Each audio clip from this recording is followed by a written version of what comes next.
October 21st, 2016. The MGPI processing facility in Atchison, Kansas.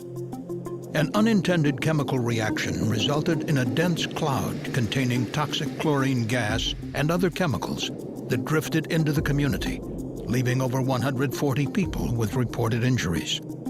The incident occurred during a routine chemical delivery when two incompatible chemicals, sulfuric acid and sodium hypochlorite, were inadvertently mixed, forming the toxic cloud. Delivery and unloading operations may be perceived as simple compared to other processes at chemical facilities. But because these activities can involve large quantities of chemicals, the consequences of an incident can be severe. Our case study on the MGPI incident stresses that facilities must pay careful attention to the design and operation of chemical transfer equipment to prevent similar incidents.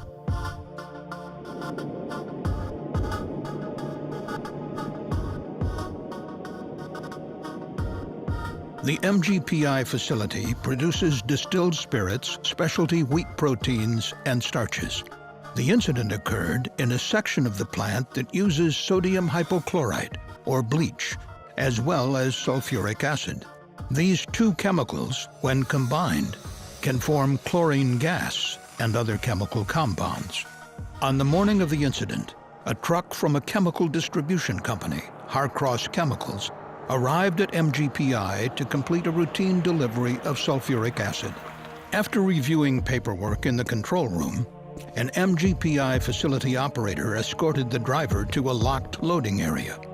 There, chemicals are transferred from trucks into the facility through piping, called fill lines, to several large storage tanks in an outdoor tank farm. The MGPI operator unlocked the sulfuric acid fill line for the driver to connect the truck's unloading hose. The operator remembers pointing out the correct fill line to the driver before he returned to his workstation. The driver, however, does not recall hearing the operator identify the fill line. Unknown to the operator, the sodium hypochlorite fill line was also unlocked, and the two lines, which were only 18 inches apart, looked similar and were not clearly marked. The driver connected his truck's sulfuric acid hose to the sodium hypochlorite line, and sulfuric acid began flowing inside. He then returned to the cab of his truck. Shortly before 8 a.m., a greenish-yellow gas began flowing from the bulk tank of sodium hypochlorite. The driver noticed the cloud in his truck's side view mirror and attempted to return to the connection area to turn off the flow of sulfuric acid, but the gas overwhelmed him. He then ran to the passenger side of the truck to close a valve that could halt the flow, but he was prevented from doing so by the gas. Instead, he ran away from the cloud and escaped to a separate area of the facility. At about the same time, toxic gases entered the facility control room through the building's ventilation system.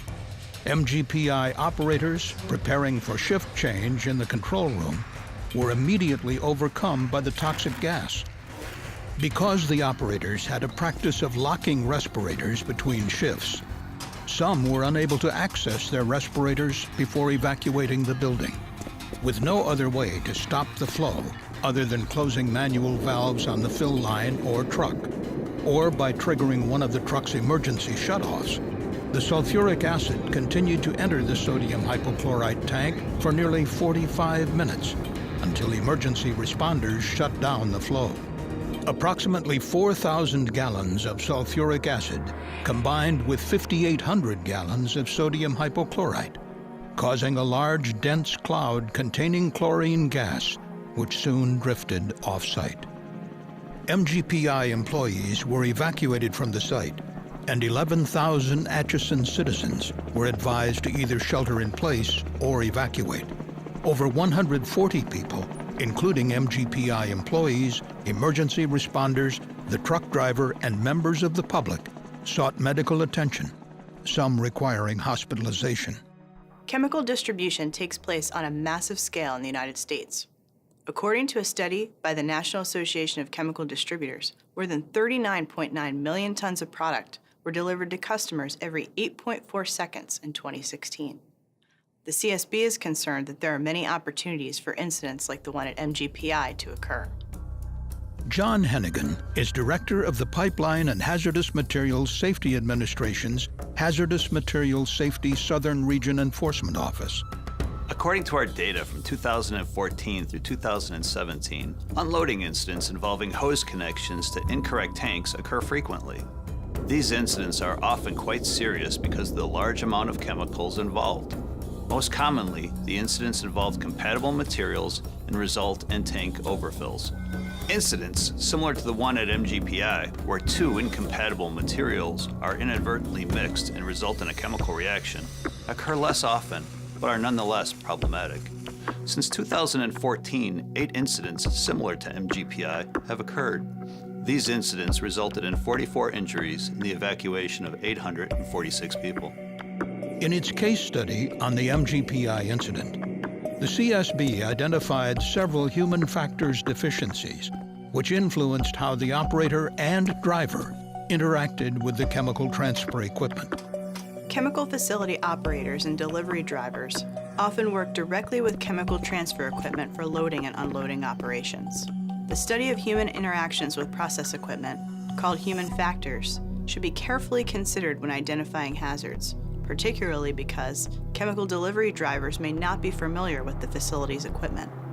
For example, at MGPI, the CSB found that the close proximity of the sulfuric acid fill line to the sodium hypochlorite fill line increased the likelihood for workers to make an incorrect connection during chemical unloading.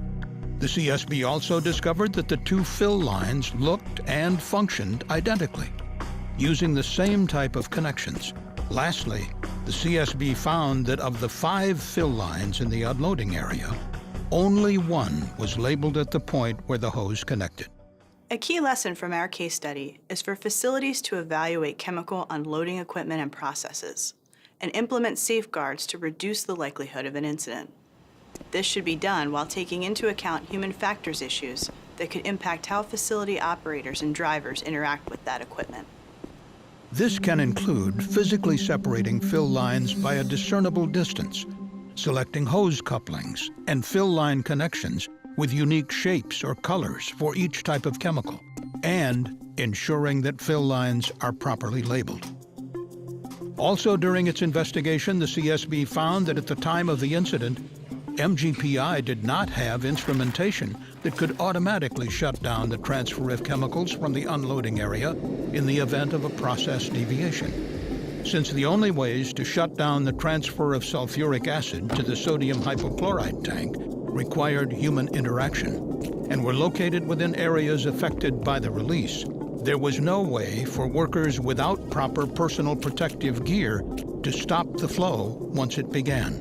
Another key lesson from our case study is for facility management to evaluate their chemical transfer equipment and processes, and where feasible, install alarms and interlocks in the process control system that can shut down the transfer of chemicals in an emergency.